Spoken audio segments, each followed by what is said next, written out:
ከኢትዮጵያ ክፍል አባረሩ። የሚያውቁን ያውቁናል። ሙስሊም አማራዎች ናቸው ወለጋ 90% የታረዱት። እንዴት ነው ኦርቶዶክስ ተዋህዶ ብላችሁ መጣችሁ ብለን ከፋንታው ዋቄ ጋራ ተናንቀናል። አሁን እኛ ይሄንን አፍርሰን ወደ ተከላከልናት ኢትዮጵያ ለማረስ ነው የምንሄደው ነግሮኛል። ዘመነም ትልቅ መስቀል ይዞ ይወጣ ለዚያ ነው።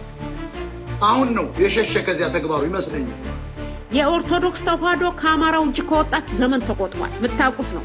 ባሏን ጎዳው ብላ እንሷን በእንጨት ወጋች እንደተባለው አማራን ጎዳን ብለው አሁን የኢትዮጵያ ሕዝብ እየተራበ ፋንታውን ዋቄ የአማራውን ጄኖሳይድ የኦርቶዶክስ ነው ብሎ መጽሐፍ ጽፎ መጥተዋል። አየሁ የደንቆሮ የወርቅ ዘራፊ ምግበ ይሄ ነው ትምክተኛ።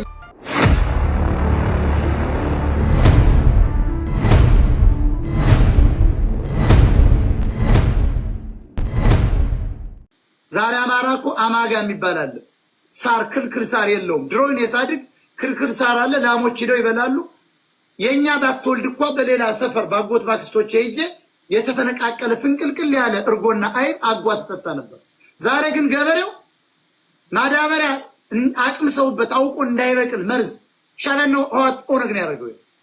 እነሱ መሬት ላይ ግን አይዘሩም። በማዳበሪያ እዳ እንዲያዝ ገበሬው 4 ገመድ ከልለው ሰጡት። ከኢትዮጵያ ክፍል አባረሩት። አሁን እኛ የምንሰራው ይሄንን አፍርሰን ወደ ተከላከልናት ኢትዮጵያ ለማረስ ነው የምንሄደው። ባሏን ጎዳው ብላ እንሷን በእንጨት ወጋች እንደተባለው አማራን ጎዳን ብለው አሁን የኢትዮጵያ ሕዝብ እየተራበ ነው። ለምን በሉኝ።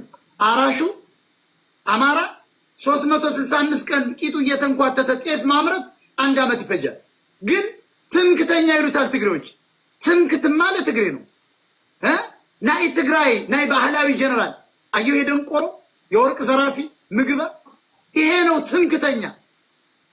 ይሄ መሃይም ጨርቅ ስለተደረገለት ብቻ ቢሊዮን ዶላር ስለዘረፈ ሊደበቅ በትግራይ ህዝብ ምን አለ ጀነራል ምግበ ሁሉም ትግሬ ባህላዊ ጀነራል ነው። አየው አማራማ ጠላ እየጠመቀ እንጀራ እየሰጠ ኦሮሞ ማንም እያለ ሲቀበል በጣም ሃይማኖተኛ ህዝብ ነው። ሙስሊሙ ክርስቲያኑ ግን አማራን ትምክት ይሉታል። ትምክተኛ ነው። እንደ ትግሬ ትምክተኛ አለ እንዴ? አማራ እንደ ሲጋራ አጭሰን በእግራችን ደቆስ ነው ያለ እኮ ትግሬ ነው። ናይ ወርቅ ህዝብ ያለ መለዘ ነው አድጊ አማራይ እያለ የዘፈነ ሁለቱ ትግሬ ነው። እኛማ ጭቁኖች ነን። ከቴዎድሮስ በኋላ የተጨቆን ህዝቦች ነን። ስለዚህ እኛ እኮ የምንታገለው ከሻቢያ ከህዋትና ከኦነግ ነፃ ለመውጣት ነው። እነዘመነ ካሴ ግን ተሸክመን መጣላሉ። ቀጥ እጅበት አሳጥሩና አስማማውን ስጩ። እኔ ማለት የፈለኩት አመሰግናለሁ ሞጣችን ራሳቸው ፋንታውን ዋቄ የአማራውን ጄኖሳይድ የኦርቶዶክስ ነው ብሎ መጽሐፍ ጽፎ መጥተዋል። ይሄ ሙስሊም ጥላቻ ከሆነ አዝናለሁ። እዚህ ጋር ሙስሊም ጠልነሽ ነው የምትለው። የሚያውቁን ያውቁናል። ሙስሊም አማራዎች ናቸው ወለጋ 90% የታረዱት። እንዴት ነው የኦርቶዶክስ ተዋህዶ ብላችሁ የመጣችሁት ብለን ከፋንታውን ዋቄ ጋራ ተናንቀናል። ፋንታውን ዋቄ ሙስሊሞችን እንትን ይለዋቸዋል፣ ይቆሰቁሷቸዋል። የሚናገሩት ንግግር የተማሩ ናቸው፣ መርዝ ነው። ከነሱ ኡስታዞች ጋራ በጣም አደገኛ ቃላቶች ይወራወራሉ። ከፋንታውን ዋቄ ጀርባ ያለው የእንግሊዝ መንግስት ነው እንድታውቁ፣ እንግሊዝ ነው። ከፋንታውን ዋቄ ጀርባ ያለው ሻቢያ ነው። እነሱ የሚፈልጉት ህዝብን በሃይማኖት ማባላት ነው። የኦርቶዶክስ ተዋህዶ ከአማራው እጅ ከወጣች ዘመን ተቆጥሯል። የምታውቁት ነው። የምርምር ተቋም የነበረችው ዛሬ የስለላ የልመና ተቋም አድርገዋታል። ይህ ሁሉ በቢሊዮን የሚቆጠር ብር እያላት አንዲት ትምህርት ቤት ከፍታ አታውቅም። ከኪንደር ጋርደን ጀምሮ ብሩ ለግለሰቦች ኪስ ነው የሚገባው። አልፎ ተርፎ የአማራ ጥንታዊ ታሪኩ ሄሪቴጁ ሲጎበኝ በዶላር የሚገባው ገቢ ትግራይ ነው የሚሄደው። አማራው ምንም ያገኘው ነገር የለም። እናንተ በአላህ የምታምኑ ከሆነ አላህ አንድ ነው፣ አላህ እውነት ነው ትላላችሁ። ስለ እውነት ቁሙ። አማራ በሃይማኖት አይደለም የሚታረደው፣ አማራ ነህ ተብሎ ነው። ስለዚህ እኚህ ሞዓ ተዋህዶ ብሎ የመጡት ፋንታውን ዋቄ አደገኛ ተዋህዶ ውስጥ የመሸጉ መርዝ ናቸው። ይሄንን ተረዱ። ተምረዋል። አዎ ቤተክርስቲያኗን በደንብ አድርጎ ያቋታል። እንደሳቸው አይነት መርዞችን እያስገቡ የሙስሊሙ ህብረተሰብ አማራ የሚናገር አስመስለው እየተናገሩ እሳቸው በነገዳቸው ኦሮሞ ሆነው ሲያውቁ አማርኛ እየተናገሩ እንደ አማራ አክት እያደረጉ አማራን ሊያስበሉ ነው። አማራ ወደ ስልጣን እንዳይመጣ ነው። ያንን የሰሩት ሻለቃ ዳዊት ናቸው። ልብ በሉ። አማራ ፋኖ አዲስ አበባ አይገባም ያሉን ሻለቃ ዳዊት የዚህ ድርጅት አባል ናቸው። ሴራው ካልገባ ቁጭ ብለህ ተማር እንጂ እኔ ፋኖን ከእስክንድር ጋር በመበተናቸው ዲያስፖራው ደግሞ እንኳን ፋኖን በተንክ የአማራን አዳኝ ብሎ ካባ ሸለማቸው። ተመልከች። ግን ሬድ ቲርስ የደም እንባ የተባለው መጽሐፋቸው ላይ አማራ ሬሲስት ይሉታል። አረውጋን ፊውዳል።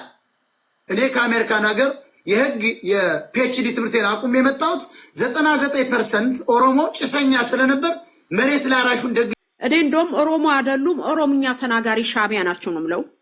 በጣም አደገኛ። ለምን ብትል እንዲህ አይነት ተቋም ውስጥ እንዲህ አይነት ቁልፍ ቦታ ሻቢያ ካሉን ካስገቡን እሳቸውን እኮ ከሚገባው በላይ የዘውድ ምክር ቤት እኮ አባል ናቸው። የምንም የንግስና ዘር ሳይኖርባቸው እሳቸውን ቱልስ አድርጎ ከፊት ለፊት አስቀምጠው አማራ የተናገረ እያስመሰሉ የሃይማኖት ጦርነት ሊያስነሱ ነው። ዘመርኩን በቀለም አለበት፣ እስክንድር ነጋ አለበት፣ ዘመነ ካሴ አለበት። በግልጽ መነገር አለበት። እንዲያውም ራሱን እንደነገረኝ አስረስ ማረ ዳምጤ ዘመነ እዚያ ገብቷል አልወጣም ካለ ጭንቅላቱን በትነዋለን ያለ ድሮ ስንት ወር ነው? 3 ወር ምናምን ሊሆነው 4 ወር ነግሮኛል። ዘመነም ትልቅ መስቀል ይዞ የወጣ ለዚያ ነው። አሁን ነው የሸሸ ከዚያ ተግባሩ ይመስለኛል። ስለዚህ ይሄ ነው። እስኪ አስማማው ቀጥል፣ ሰዓት የለንም። እኛ አሁን ከባድ ትግል ላይ ነን። የምንታገለው በረቀቀ ዘዴ ከተደራጁት ከሻቢያና ከወያኔ ጋር ከኦነግ ጋር ከባዲን ጋር እና ከአሽከሮቻቸው ጋር ነው እና ይሄ ትግላችን በጣም ከባድ ነው። ወያኔዎች ሁሌም ሲነቃባቸው አንተ ቅድም እንዳልከው የሚደበቁት በትግራይ ህዝብ ነው። ይህን እኮ ቀድሞ ኤትኒክስ ፌዴራሊዝም ኤትኒክስ ፖለቲክስ ብለው የፈጠሩት እነሱ ለመደበቂያ እንዲሆናቸው እንጂ ለህዝቡ አዝነው አይደለም፣ ለትግራይ ህዝብ አዝነው አይደለም። መደበቂያቸው ስለሆነ ነው የትግራይ ህዝብ። እነሱ ዘረኝነትን የፈጠሩት መደበቂያ ስላደረጉት ነው።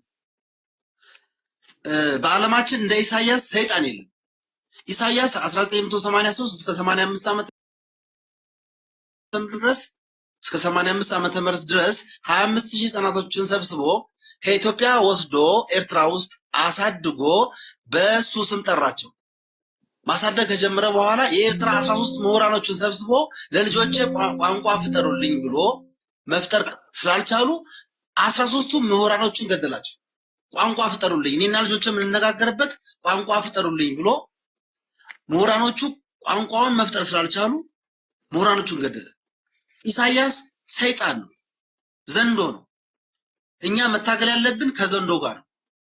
አሁን ኢሳያስ 25000 ጠባቂዎች አሉት። እነሱም አማራዎች ናቸው አብዛኞቹ። በአማራናታቸው ግን ለአስማማው ይህን ፖለቲካን ወደዚህ ያጣለው በቀጥታ አሁን የኤርትራ ህዝብ ተነስቷል፣ ሻቢያ ላይ ዘምቷል እኮ ሻቢያ ትግራይ ህዝብና ነው 35 ምናምን ይሄ ከመረጃ ውጭ ነው። ቶቶ እሱን አቁም። ሌላ ነገር ላይ ፖለቲካ ስራ የኛ ሚዲያ የማይረባ የማይሆን የውሸት ሚዲያ አያስተላልፍ። አቁም። 35 ልጅ ሊያሳድግ አይችልም። ይሄን ደጋግመህ ትለዋለህ ሁልጊዜ። አንቀበለው። ሚዲያ ውሸታም እንዲባል አንፈልግም።